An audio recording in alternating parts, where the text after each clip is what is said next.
জ্যান্ত মায়েরা যেখানে অসম্মানিত হন, জ্যান্ত মায়েরা যেখানে ধর্ষিতা হন, জ্যান্ত মায়েরা যেখানে নির্লজ্জ আক্রমণের শিকার হন এবং তারপরেও কোনো কিছু হয় না,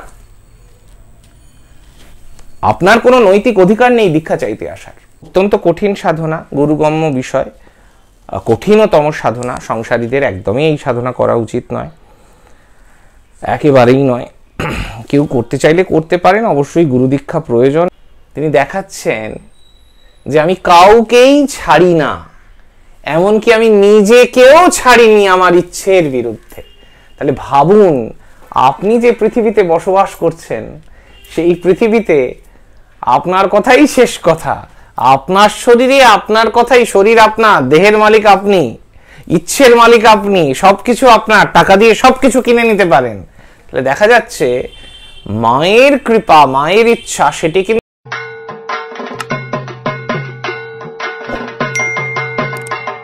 নমস্কার, আমি স্বামী তন্ত্র দেবানন্দ পুরী আর ভক্তিপথ 14 ইউটিউব এবং ফেসবুক চ্যানেলে আপনাদের অনেক অনেক স্বাগত। আজকে আমাদের আলোচনার বিষয় দশ মহাবিদ্যার দেবী ছিন্নমস্তা সম্পর্কে। ছিন্ন মানে ছিঁড়ে গিয়েছে যা, মস্তা, মস্তা শব্দটির অর্থ মাথা, যার মাথা ছিন্ন হয়ে গিয়েছে বা মাথা কেটে গিয়েছে, এই রকম। তো দেবীর অনেকগুলি রূপ, দেবীর রূপ কি কবে সঠিকভাবে বিশ্লেষণ করতে পেরেছে, কার কাছে আছে সেই ক্ষমতা? দেবী কৃপাতেই সেটি সম্ভব, মাতৃকৃপাতেই সেটি সম্ভব। মা এখানে প্রচণ্ড উগ্রা, বিভৎসা এবং লোলুহ জিহ্বা, যেহেতু তিনি নিজের রক্ত নিজে পান করছেন। দেখুন কি হয়েছিল একবার পুরাণ মতে, দেবী ভাগবত মতে, দেবী একবার অত্যন্ত ক্ষুধা তাঁর ছিল, অত্যন্ত ক্ষুধার্ত ছিলেন তিনি বিভিন্ন স্থানে ভ্রমণ করেছেন, ছুটে বেরিয়েছেন একটু খাবারের জন্য। তাঁর সেই ক্ষুধা পরিতৃপ্ত হয়নি, তো সেই তৃপ্তির অসন্তোষ, অতৃপ্তি থেকে তিনি রক্ত পান করলেন।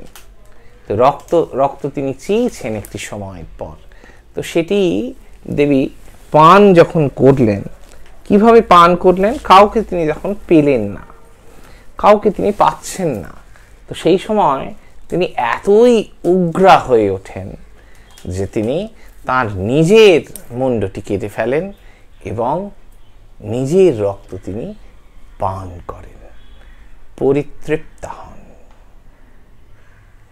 আপনারা দেবীর যে বিগ্রহটি, সেটিকে যদি ভালো করে খুব মন দিয়ে পর্যবেক্ষণ করেন, তাহলে দেখবেন দেবীর যে ছিন্ন হয়ে যাওয়া মস্তকটি, সেটি কিন্তু রয়েছে এবং তার গলা থেকে যে রক্তের স্রোত বইছে, যে ধারা বইছে, সেটি কিন্তু ওই মুখের দিকেই গিয়েছে।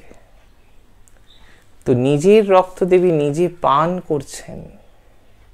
সাংঘাতিক একটি রূপ, সাংঘাতিক একটি, কি বলা যেতে পারে একে, একটি ব্যঞ্জনা লুকিয়ে রয়েছে মায়ের মধ্যে।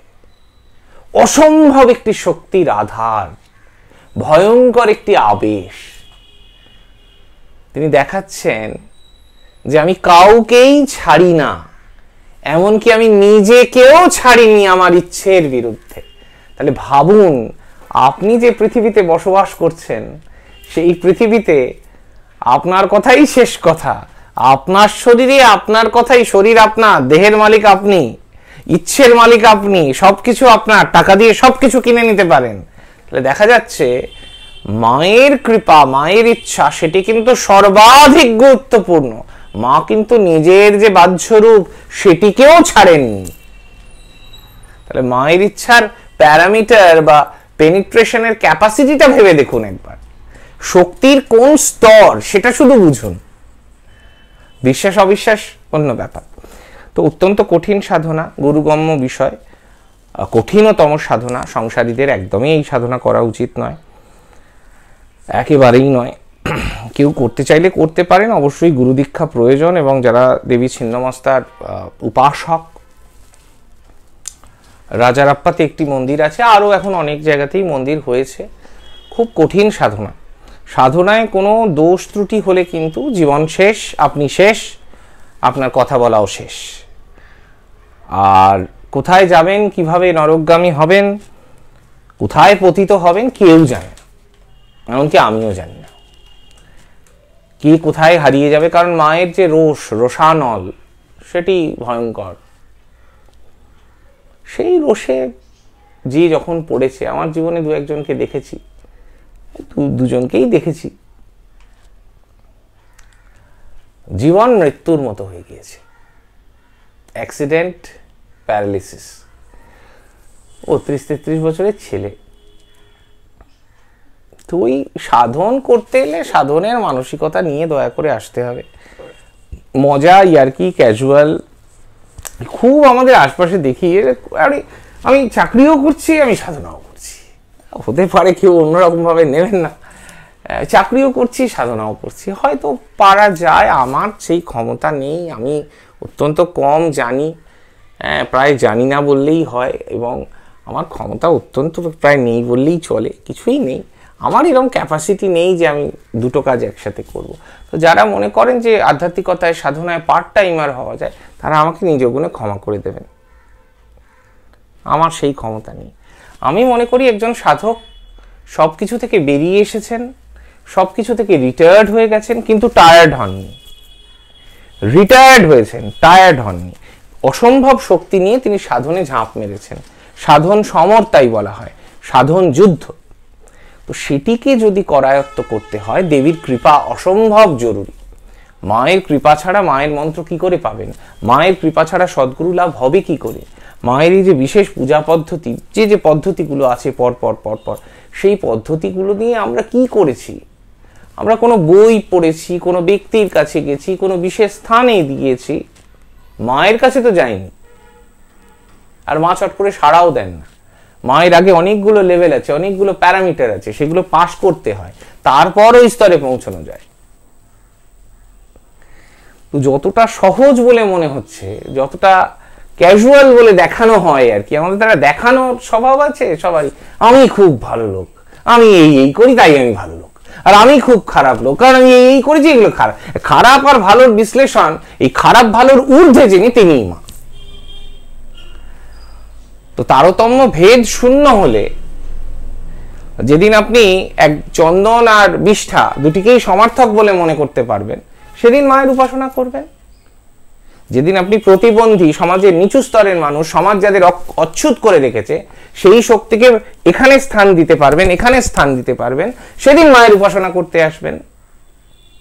সমাজে যেগুলো নিন্দিত, ঘৃণিত, নিষিদ্ধ, সেগুলোকে যেদিন বরণ করতে পারবেন, বন্দনা করতে পারবেন, সেদিন মায়ের কাছে আসবেন। তার আগে আসবেন না, কোনো অধিকার নেই আপনার আসার। মায়ের চোখের দিকে তাকাবার, মায়ের চরণের দিকে তাকাবার কোনো নৈতিক অধিকার আপনার নেই। জ্যান্ত মায়েরা যেখানে অসম্মানিত হন, জ্যান্ত মায়েরা যেখানে ধর্ষিতা হন, জ্যান্ত মায়েরা যেখানে নির্লজ্জ আক্রমণের শিকার হন, এবং তারপরেও কোনো কিছু হয় না, আপনার কোনো নৈতিক অধিকার নেই দীক্ষা চাইতে আসার। আপনার কোনো নৈতিক অধিকার নেই মাতৃশক্তির বন্দনা করার। মা যদি রেগে যান, কি হতে পারে সেটা বাকি জীবনে পাবেন ফল। মায়ের কাছ বরাবর আসবেন, মায়ের উপাসনা করবেন, মায়ের থেকে ফল গ্রহণ করবেন, নিজেকে এনশিওর্ড করে ফেলবেন, আর মায়েরই অপমান করবেন, এ তো ভালো কথা নয়। গুরু নিন্দা করবেন, গুরু ছেড়ে দিতে পারে, মা ছেড়ে দেন না। মেলাবেন তিনি মেলাবেন, হিসেব কিন্তু মিলবে, দেখা কিন্তু আবার হবে। মায়ের জগৎ ভয়ঙ্কর, অচেনা জগৎ। যে জগতের কল্পনা আপনি করেছেন, বাস্তবে দেখেননি, সে বাস্তব ভয়ঙ্কর বাস্তব। তো এখন তার বয়স হয়ে গেছে, ভদ্রলোক মারা গিয়েছেন, 33 বছর বয়সে তার ওটি হয়েছিল এবং প্যারালিসিস অবস্থায় ছিলেন, কথা বলতে পারে না। তো সবার আগে হচ্ছে বাক, কথা বলাই বন্ধ করে দেন। তো সাধনে দোষ ত্রুটি করা যায় না। এই জন্য আমি সবাইকে অনুরোধ করছি যে দেবী ছিন্নমস্তার সাধনা যদি করতে হয়, সেইভাবে আগে 5-10 বছর ধরে মানসিক প্রস্তুতি নিন যে আপনি কি করবেন।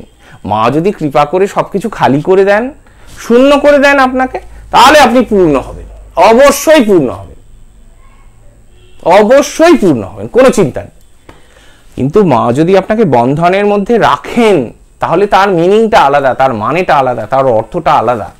তার মানে কি, আপনার এখনো ঋণ মকুব হয়নি, ঋণ শোধ হয়নি, লোন শোধ হয়নি, লোন না শোধ হয়ে নতুন লোন নিতে যাওয়া মূর্খামি। আমি তখনই করব যখন আমি ফাঁকা হব। আমি ফাঁকা হইনি এখনো, বন্ধন আছে, ঋণ আছে, ঋণ আগে শোধ না করে পরে ঋণ নিতে চলে গেছেন। ফ্যাশন বা লাইফস্টাইল বলে যা কিছু আছে, যা কিছু আমাদের বাজারে চলছে আর কি, সেটা আমরা কেউ চালাচ্ছে তাই চলছে। এমনিতে সব ভালোই, ঋণ মকুব যিনি করবেন তার পারমিশন, সই, স্ট্যাম্প এগুলো তো লাগবে। সেগুলো কে দেবে আপনাকে? কাপড় পরে কোনো কিছু প্রমাণ করা যায় না। কাপড়ের দোকানে, কাপড়ের বড় বাজারের দোকান আছে না, বিশাল কাপড়ের দোকান, কাপড়ের রিল আছে, কাপড় দিয়ে আপনি কি করবেন? কাপড় দিয়ে কেউ কিছু করতে পারে, কাপড়ে আগুন জ্বালাতে পারেন, আর সেই আগুনটি যোগাবেন যিনি, তিনি পরম ব্রহ্মময়ী দেবী ছিন্নমস্তা। তো মা নিজের মুন্ডু কাটতে পেরেছেন, আপনি কি মনে করছেন আপনার মুন্ডুটি কাটবেন না তিনি? আর হিসেব তিনি মেলাবেন। খেলা যখন শুরু হয়েছে, খেলার শেষের জন্য অপেক্ষা করুন, জীবন দিয়ে উপলব্ধি করতে পারবেন। জয় মা।